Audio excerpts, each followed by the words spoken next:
কে Medina Medina Ashiq মুমিনের ঠিকানা। আমাদের ঠিকানা কোথায়? মদিনা। কিছু কিছু লোক আছে যে হজ করতে গেল, মক্কা থেকে ঘুরে চলে আসলো, মদিনা গেল না। এই বেরাদার মুসলমান শের বলছেন, কে মদিনা মদিনা আশিক মুমিনের ঠিকানা। মদিনা মদিনা আশিক মুমিনের ঠিকানা। মদিনা মদিনা আশিক মুমিনের ঠিকানা। ওগো দিদার চেয়ে কাঁদো তোমরা, দিদার চেয়ে কাঁদো তোমরা, হও না নবীর দিওয়ানা। মদিনা মদিনা আশিক মুমিনের ঠিকানা। মদিনা মদিনা আশিক মুমিনের ঠিকানা। দিদার চেয়ে কাঁদো তোমরা, দিদার চেয়ে কাঁদো তোমরা, হও না নবীর দিওয়ানা। মদিনা মদিনা আশিক মুমিনের ঠিকানা। মদিনা মদিনা আশিক মুমিনের ঠিকানা। কে নবীর প্রিয় সাহাবী হযরত আবু বকর সিদ্দিক। নবীর প্রিয় সাহাবী হযরত আবু বকর সিদ্দিক। ওগো ভালোবেসে শুইল পাশে, ভালোবেসে শুইল পাশে, গিয়া একবার দেখো না মদিনা মদিনা আশিক মুমিনের ঠিকানা। মদিনা মদিনা আশিক মুমিনের ঠিকানা। কে জালালুদ্দিন সৈয়দী ৭৫ বার দেখল নবীজি। জালালুদ্দিন সৈয়দী ৭৫ বার দেখল নবীজি। ওগো এতবার দেখার পরে, এতবার দেখার পরে তৃপ্তি তাহার মিটে না। মদিনা মদিনা আশিক মুমিনের ঠিকানা। মদিনা মদিনা আশিক মুমিনের ঠিকানা। দিদার চেয়ে কাঁদো তোমরা, দিদার চেয়ে কাঁদো তোমরা, হও না নবীর দিওয়ানা। মদিনা মদিনা আশিক মুমিনের ঠিকানা। মদিনা মদিনা আশিক মুমিনের ঠিকানা। বিরাদর ইসলাম গেলেন, নবী আমার অসুস্থ অবস্থায় যেন একাই চলতেও পারেন না। নবী আমার একাই যেন হাঁটতে পারেন না। দুইজন সাহাবীকে সাহারা বানিয়ে যেন আস্তে আস্তে করে মসজিদে নববীতে হাজির হয়ে গেলেন। আমার দয়ার নবী কমলিওয়ালা পয়গম্বর যেন দাঁড়িয়ে গেলেন আর বলতে লাগলেন, ও আমার সাহাবীরা,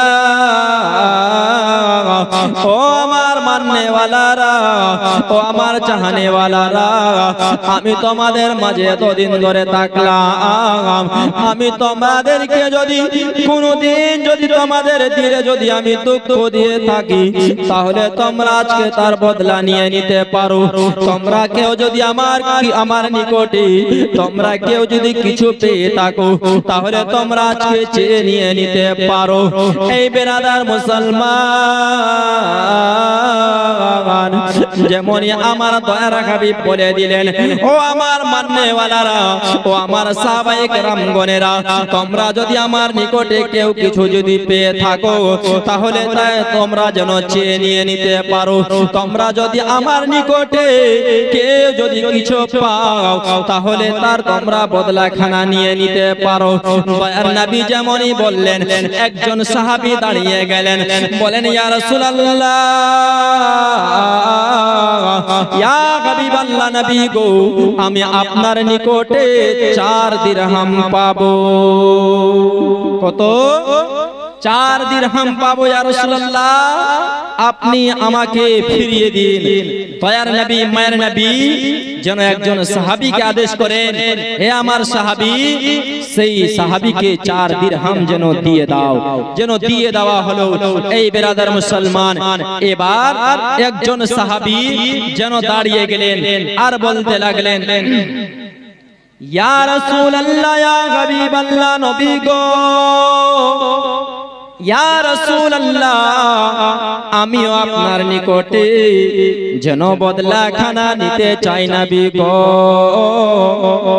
হযরতে ওয়াক্কাসা সাহাবী যেন দাঁড়িয়ে গেলেন। হযরতে ওয়াক্কাসা বলতে লাগলেন, ইয়া রাসূলুল্লাহ, আমিও যেন বদলাখানা নিতে চাই নবী গো। আপনি আমাকে যেন জঙ্গে তাবুকের ময়দানে যেন আপনি আমাকে, ইয়া রাসূলুল্লাহ, আপনি আমাকে একখানা লাঠি যেন মেরেছিলেন নবী গো, সেইখানার বদলাখানা যেন আমি নিয়ে নিতে চাই। এই বেরাদার মুসলমান, তাহলে হযরতে ওয়াক্কাসা নবীর নিকটে বদলা নেবে। হযরতে আবু বকর সিদ্দিক নবীর প্রেমিক দাঁড়িয়ে গেল।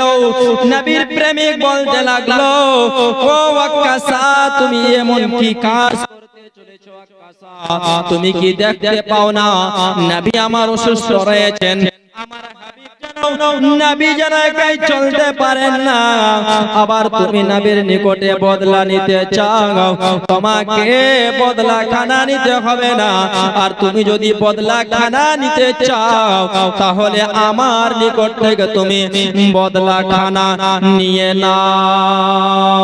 আমার নবীকে এক লাঠি নয়, নবীকে না মেরে বদলা নিয়ে আমার উপরে তুমি 100 লাঠি বর্ষণ করো, আমার নিকটে তুমি বদলাখানা নিয়ে নাও। হযরত উমর দাঁড়িয়ে গেলেন। হযরত উমর বলতে লাগলেন, ও ওয়াক্কাসা, তুমি এ কেমন কাজ করতে চলেছো? আমার নিকটে তুমি 500 লাঠি বর্ষণ করো, তবুও তুমি আমার নবীকে আঘাত করো না।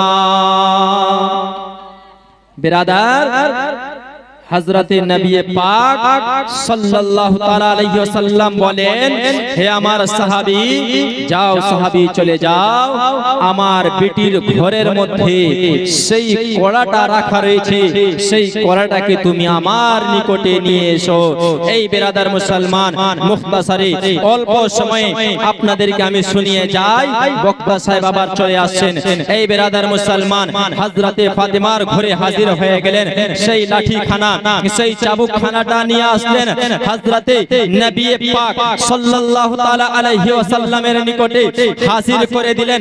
নবী আমার যেন সেই কড়াটা যেন হযরতে ওয়াক্কাসাকে দিয়ে দিলেন। হযরতে ওয়াক্কাসা যেন হাতের মধ্যে নিয়ে নিয়েছেন। নারে তাকবীর, নারে তাকবীর, নারে রিসালাত, নারে রিসালাত। এই বেরাদার মুসলমান, হযরতে ওয়াক্কাসার হাতে দিয়ে দেওয়া হলো। হযরতে ওয়াক্কাসা যেন বেরাদার মুসলমান নবী পাক সাল্লাল্লাহু তাআলা আলাইহি ওয়াসাল্লামকে বলতে আছেন, ইয়া রাসূলুল্লাহ, ইয়া হাবিবাল্লাহ, নবী গো, আপনি যখন আমাকে জঙ্গে তাবুকের ময়দানে, ইয়া রাসূলুল্লাহ, আপনি যখন আমাকে আঘাত করেছিলেন নবী গো, আমার শরীরের মধ্যে কোন রকম পোশাক ছিল না, ইয়া রাসূলুল্লাহ, আমার শরীরের মধ্যে কোন রকম কাপড় ছিল না নবী গো ইয়া রাসূলুল্লাহ আপনিও নিজের কামিজ খানাকে আপনিও খুলে দিন ইয়া রাসূলুল্লাহ আপনিও নিজের শরীরের কাপড় খানাকে জানো খুলে দিন নবী গো নবী পাক সাল্লাল্লাহু তাআলা আলাইহি ওয়াসাল্লাম নিজের পাঞ্জাবি খানাকে বেরাদার যেমনই খুলতে যাবেন যেমনই খুলেছেন হযরতে ওয়াক্কাসার নজর খানাটা নবী মুস্তাফার মোহরে নবুয়তে পড়ে গেল মোহরে নবুয়তে যেমনই পড়ে যাওয়া আল্লাহ রাব্বুল আলামিন আমার আপনার নবীকে সারা কায়নাতের নবীকে নবীর নবীকে নবীদের সরদারকে বেরাদার মুসলমান দুই জাহানের বাদশা নবীকে এমন একটা মোহরে নবুয়তের সিল লাগিয়ে পাঠিয়েছে ইনার পরে আর অন্য কোন নবী আর এই জগতের বুকে আসবে না অন্য কোন নবী আর হবে না আমার নবীকে যেন মোহরে নবুয়তের সিল লাগিয়ে পাঠিয়েছে যেমনই নবী আমার নিজের কামিজ খানাকে খুলেছেন সঙ্গে সঙ্গে নজর খানা হযরতে ওয়াক্কাসার পড়ে গেল যেমনই নজর খানাটা পড়ে যাওয়া সঙ্গে সঙ্গে যেন চাবুকটা যেন হাত থেকে পড়ে গেল কড়াটা যেন হাত থেকে পড়ে গেল আর নবী মুস্তাফা মোহরে নবুয়তকে যেন চুম্বন দিয়ে দিল জোরে বলুন সুবহানাল্লাহ মোহরে নবুয়তকে যেন চুম্বন দিয়ে দিলেন এই বেরাদার মুসলমান হযরতে ওয়াক্কাসা একটা সুযোগে ছিলেন হযরতে ওয়াক্কাসার ইচ্ছা কোনোদিন ছিল না যে নবীর নিকটে মেরে বদলা নেব এই বেরাদার মুসলমান সে একটা সুযোগ পেয়েছিল যে মোহরে নবুয়তকে টাচ করতে যদি আমি পারি তাহলে আমার শরীরকে কোনোদিন জাহান্নামের আগুন পোড়াতে পারবে না যেই জিনিস নবী মুস্তাফার শরীর থেকে নবী মুস্তাফার কাপড় থেকে তার ছুঁয়ে যায় এই বেরাদার মুসলমান সেই জিনিসটাকে জাহান্নামের আগুন কোনোদিন পোড়াতে পারে না জাহান্নামের আগুন কোনোদিন জ্বালাতে পারে না এই বেরাদার মুসলমান সেই জন্য হযরতে ওয়াক্কাসা একটা সুযোগে ছিলেন যেই সুযোগটা আমি কবে পাবো তো আমি নিজের কাজ খানা করে নেব বেরাদার মুসলমান সুযোগ পেলেন যেন মোহরে নবুয়তকে চুম্বন দিয়ে দিয়েছিলেন এই বেরাদার মুসলমান আজকে আমরা নবীর প্রেমিক কি রকম হয়েছি আজকে আমরা নবীর দিওয়ানা কি রকম হয়েছি নবীর মস্তানা কি রকম হয়েছি আজকে তো আমরা মুখে মুখে বললাম नबीर दीवाना नबीर आशिक पीर का दामन नहीं छोड़ेंगे, गौस का दामन नहीं छोड़ेंगे, पीर का दामन नहीं छोड़ेंगे और मस्जिद में भी नहीं जाएंगे, 5 वक्त का नमाज भी नहीं पढ़ेंगे। ए बिरादर, आप और हम मस्जिद नहीं जाते हैं, नमाज से बहुत दूर हैं। नहीं बिरादर, हमें और आपको नमाज पढ़नी होगी, नमाज पढ़नी पड़ेगी। नमाज हमारे के पढ़ते हबे, नमाज से फर्ज आइन, नमाज हमारे के पढ़ते हबे। नमाज যেরকম ফরজ আল্লাহ রাব্বুল আলামিন রমজান মাসে রোজা খানা কেও যেন মুমিন বান্দা বান্দীদের উপরে যেন ফরজ করে দিয়েছে। এই বেরাদার মুসলমান, নবীর মুস্তাফার নবী মুস্তাফার দিওয়ানা হতে গেলে সাহাবীর জিন্দেগিকে দেখতে হবে, নবীর দিওয়ানা হতে গেলে হযরত আবু বকর সিদ্দিকের জিন্দেগিকে দেখতে হবে। নবীর দিওয়ানা যদি হতে পারি আমরা হতে যাই তাহলে হযরতে উসমানে গনির জিন্দেগিকে দেখতে হবে, হযরতে গাউসে পাকের জিন্দেগিকে দেখতে হবে, হযরতে খাজা গরিব নওয়াজের জিন্দেগিকে দেখতে হবে, পীর পয়গম্বরের জিন্দেগিকে দেখতে হবে। এই বেরাদার মুসলমান, তাহলে নবীর আমরা দিওয়ানা হতে পারবো, নবীর প্রেমিক হতে পারবো, নবীর মস্তানা হতে পারবো। নবীর দিওয়ানা হতে গেলে দিল থেকে নবী মুস্তাফার সঙ্গে প্রেম ভালোবাসা রাখতে হবে।